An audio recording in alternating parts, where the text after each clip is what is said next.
I arrived onto the island of Borneo late in the night, and it felt amazing being back in Asia. Borneo is the third largest island in the world and is divided among 3 countries: Indonesia, Malaysia, and Brunei. In this video, I'll be exploring the northeastern Malaysian territory. Kota Kinabalu is the bustling coastal capital with lots of seafood markets, commerce, lavish malls, and new development being built. Overall, it caters well to tourists and locals alike. My first accommodation was at Escape Backpackers, a simple, no-frills hostel with breakfast included. Pretty homey place. I do like this. This is cool.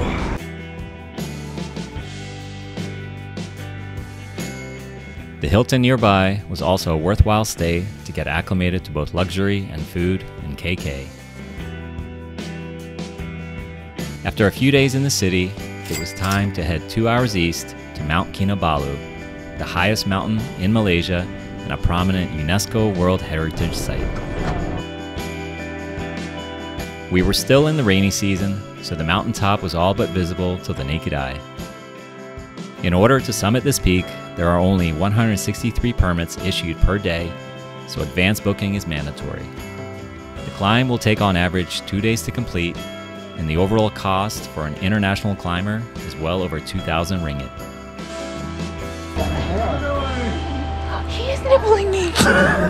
Unfortunately, weather was not on our side, and the inflated cost of tackling this mountain put us off. So we decided to stay within the park at Sutera Sanctuary Lodges, admire the mountain from a distance, and explore the area around this historical place.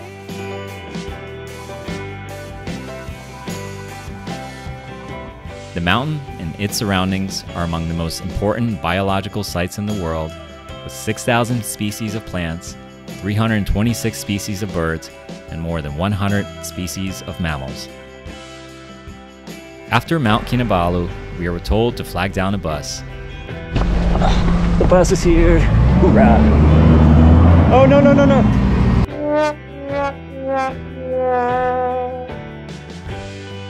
After an hour, we successfully managed to stop and board a different bus that would take us down the steep, wet hills towards Sandakan. It was apparent how much flooding and damage had happened in the days prior that created issues for travel, but we eventually made our way down safely to the small town of Sepilok. After being dropped off on the side of the road, we had dinner, and the next morning made the short walk over to the Sepilok Orangutan Rehabilitation Center.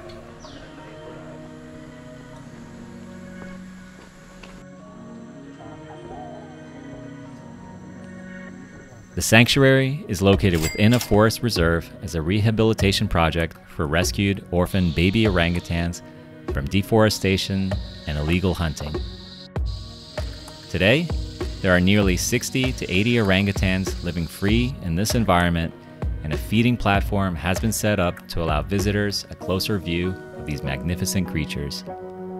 It's an incredible sight to behold watching these gentle beings, who share approximately 97% of their DNA with humans, live out and enjoy their day-to-day in this sanctuary.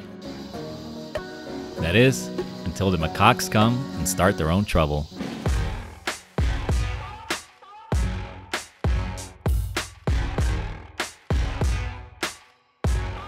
Since orangutans get fed twice a day, these monkeys capitalize on the free food, and you might even get the occasional golden shower from above. We missed you by that much. I know. Sadly, the orangutan population in Borneo is dwindling. Through the years, Borneo has lost close to 50% of its native rainforest to palm oil development.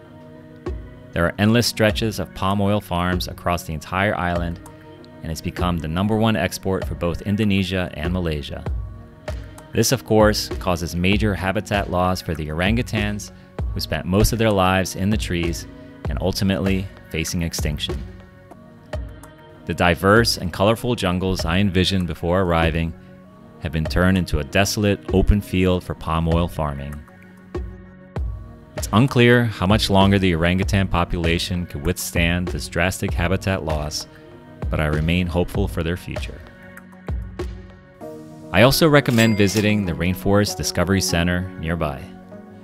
This is another rainforest preserve with trails that lead to ridiculously tall kapili trees, as well as a metallic skywalk to enjoy the sights and sounds of nature. It's a perfect, peaceful getaway into what a rainforest truly embodies, and one of the last great retreats that immerses you into the wonders of what Borneo could have been.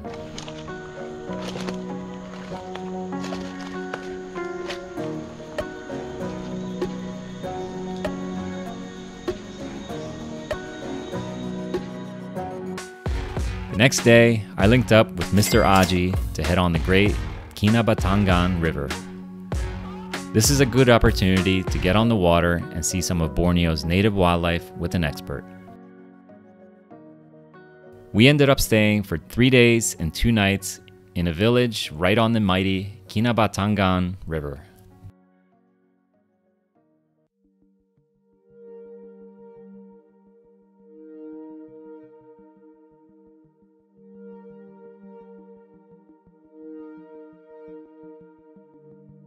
The following day, we got up in the early morning hours to load onto the boat and explore the river and surrounding regions.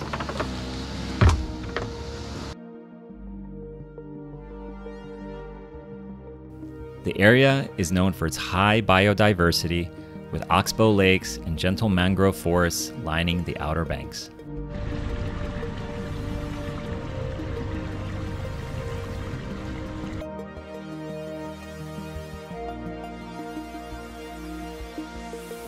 Within these forests lie some of Borneo's most beautiful creatures, ranging from exotic birds, packs of proboscis monkeys, pygmy elephants, crocodiles, clouded leopards, and orangutans, just to name a few.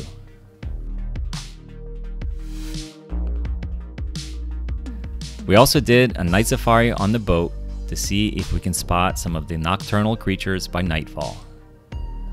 After spotting some bats and some hawks, Mr. Aji pulled something out of the water that seemed to have a lot to say. Better. So we can see it. Oh, he's Okay. The accommodation at the village was simple and straightforward. The room had most of the amenities, and breakfast, lunch, and dinner were all served nicely. After another run on the river, I began to imagine what this river was like 20 years ago. With palm oil trees slowly starting to encroach on the banks of the river, along with pesticides and erosion, it's hard to put into words of how I see everything surviving in the long run. It's such a beautiful, rustic area, but with more development and less environmental control, it might fall into the same predicament of an ecosystem in trouble. Right before leaving, we took a drive down a small forested road to look for one more orangutan. Luckily, we were able to spot a mother and her baby high up in the trees looking down upon us. It's an amazing feeling to see these orangutans in the wild, and it's a memory that I'll treasure for a long time. It was time to flag down another bus, only this time we were complete pros at it. For whatever reason, this was an extremely fast express bus, and we were quickly brought to our final destination in Borneo, the town of Semporna. Semporna is a small coastal town located on the southeastern coast of Sabah. While the town itself isn't anything special, its main draw is the turquoise blue water and collection of gorgeous islands that harbor some of the world's best diving locations. We wasted no time getting on the water and booked a 2-day package with Quality Dive Center to explore the vast Celebes Sea. Day 1 was more of an introduction to this island group, where we stopped at Bohi Dulang Island first to do a 45-minute hike to the viewpoint at the top. What a place. The views here are just phenomenal, with reefs visible as far as the eye can see and crystal clear blue water to tie it all together. Afterwards, we did some amazing snorkeling on the nearby island with some of the healthiest and colorful reefs I've seen in a long time.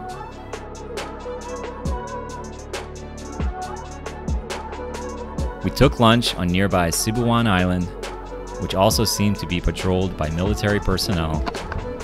Military lunch for everyone. Yeah. But also had one of the most beautiful open water sandbars.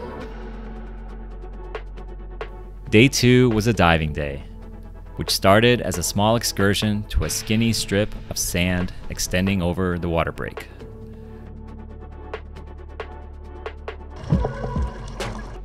We eventually descended and were met with more colorful reefs, schools of fish, nudie branches, and other forms of marine wildlife.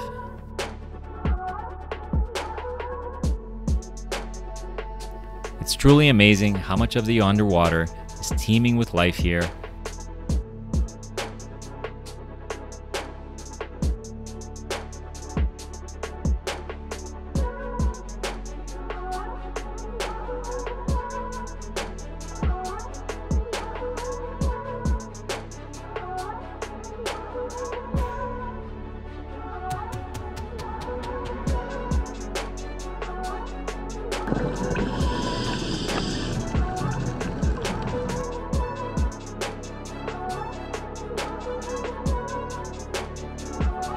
As far as food goes in Semporna, I can only recommend one place, and that is Summer Breeze Cafe. There are all kinds of Malaysian and Western cuisine options, as well as some impressive desserts to match. Oh shit! Before leaving Semporna, I wanted to explore more of the lifestyle in the fishing villages that surround the town. I gave it the benefit of the doubt for its rustic charm.